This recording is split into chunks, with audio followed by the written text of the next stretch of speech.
This is the muddy, backwoods Tallahatchie River, where a weighted body was found, alleged to be that of young Emmett Till.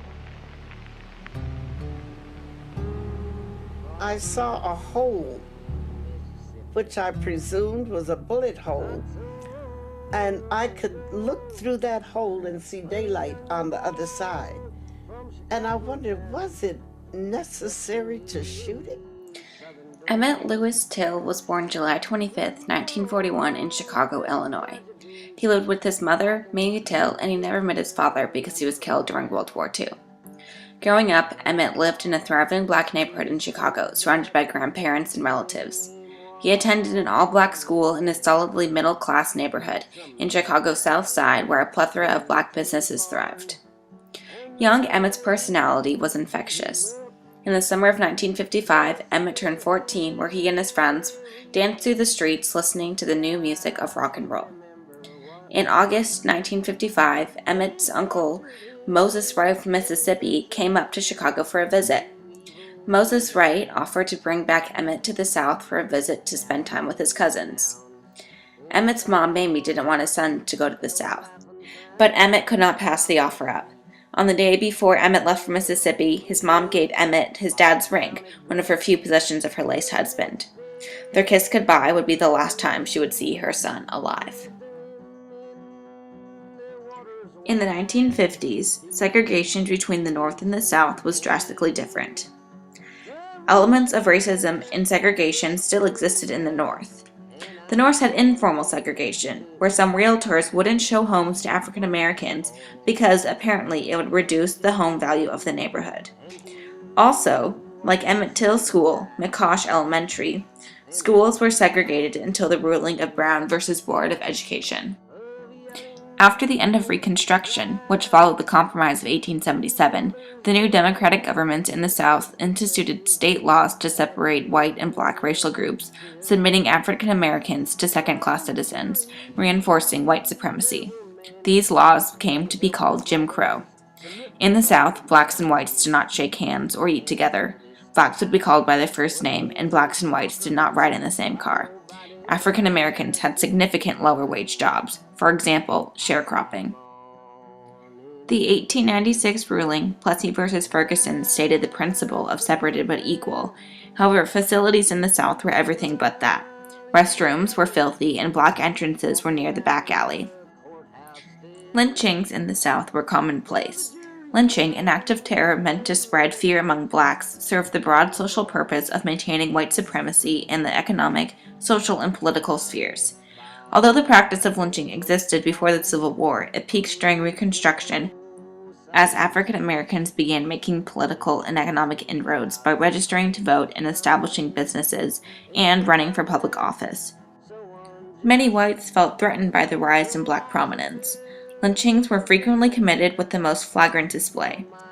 Many people considered Till's case as another event of lynching. Before Emmett Till made his trip to the South, family members had warned him about the oppressive community the South had. His relatives in Chicago were worried that his sense of humor and infectious personality would not be to his favor in the South. On August 24, 1955, Emmett and some cousins went into the town of Money, Mississippi, after a long day of working in the cotton fields. The market that they went to was owned by a white couple, Roy Bryant and his wife Carolyn. That day, Carolyn was working alone in the store. The facts of what took place in the store are still disputed, but according to several versions, including allegations from kids sitting outside the store when Emmett walked in, Emmett may have whistled at Carolyn Bryant. Till may have also grabbed Carolyn's hand and jokingly asked for a date. In any event, Carolyn Bryant was so alarmed that she ran to her car and retrieved a pistol from the seat. Upon seeing her do this, the teenagers and Till left immediately. An older man across the street told the boys to leave quickly, fearing violence. Carolyn Bryant told others about the incident at the store, and the news spread quickly. When Roy Bryant returned from an extended trip, he heard about the incident at the store. In the Deep South, in an environment where divisions between blacks and whites were severely defined, Roy and his brother J.W. Millam decided that Emmett had crossed the line. At about 2:30 in the morning on August 28, 1955, in complete darkness, the two white men, Roy Bryan and his brother, showed up at Emmett's uncle Moses Wright's home. They proceeded to take Emmett away while Wright pleaded with the two men, saying, "He is only 14 years old and why don't you just give him a whipping?"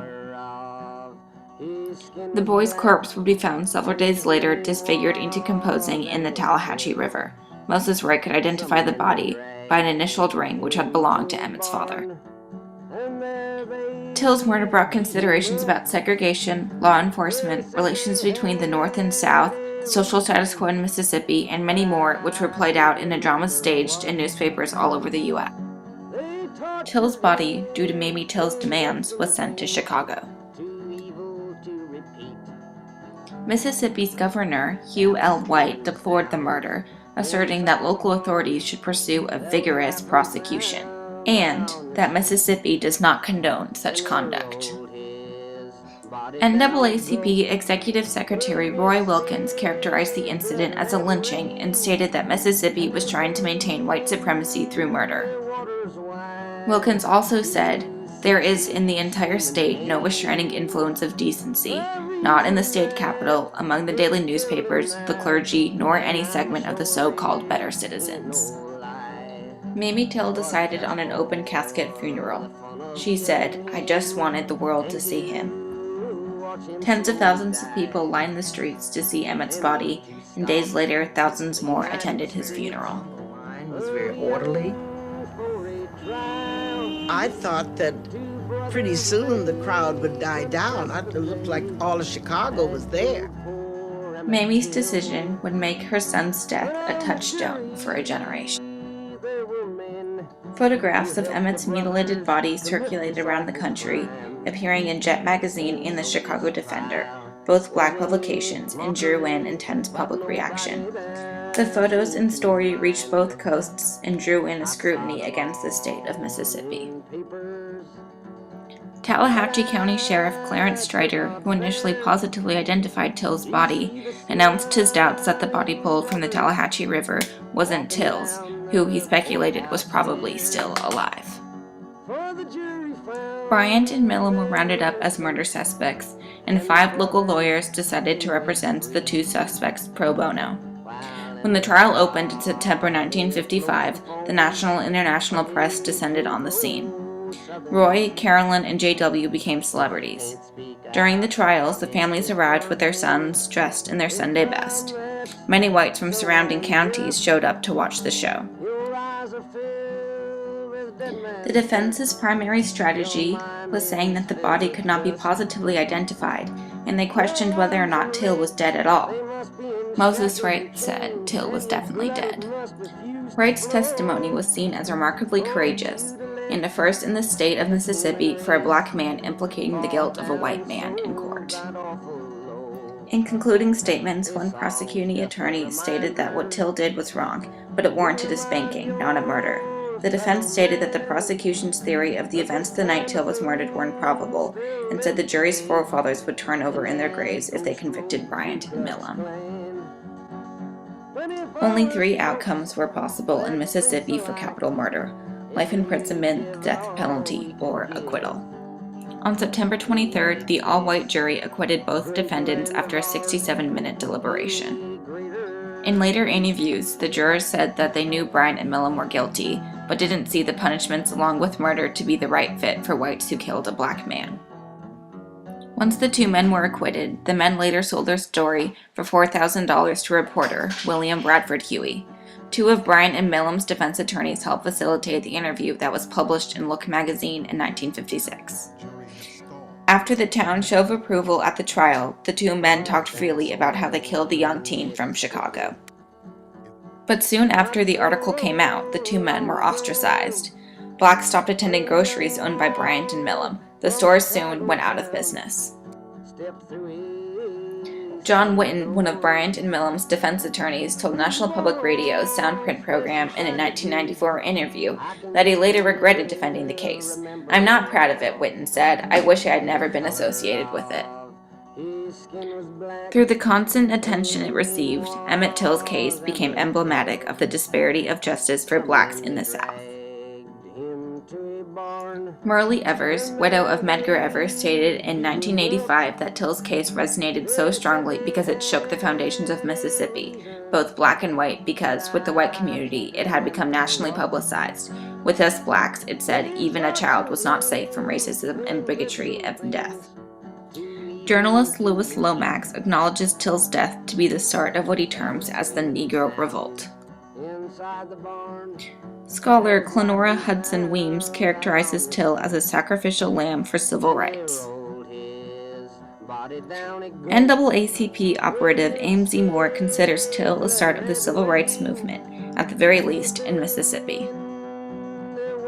In Montgomery, Rosa Parks refused to give up her seat to a white bus rider, sparking a year-long bus boycott designed to force the city to change its bus segregation laws. Parks later said when she would not get up and go to the rear, "I thought of Emmett Till," she said, and couldn't go back. 30 years passed before Emmett Till's story would find renewed national interest, becoming the subject of scholarly research and publication. Filmmaker Stanley Nelson interviewed Mamie, other family members, journalists, and eyewitnesses who remembered what happened in Mississippi so long. In the words of Mamie Till, "We cannot afford the luxury of self-pity. Our top priority now is to get on with the building process. My personal peace has come through helping boys and girls reach beyond the ordinary and strive for the extraordinary. We must teach our children to weather the hurricanes of life, pick up the pieces, and rebuild. We must impress upon our children that even when troubles rise to 7.1 on life's Richter scale, they must be anchored so deeply that, though they sway, they will not topple."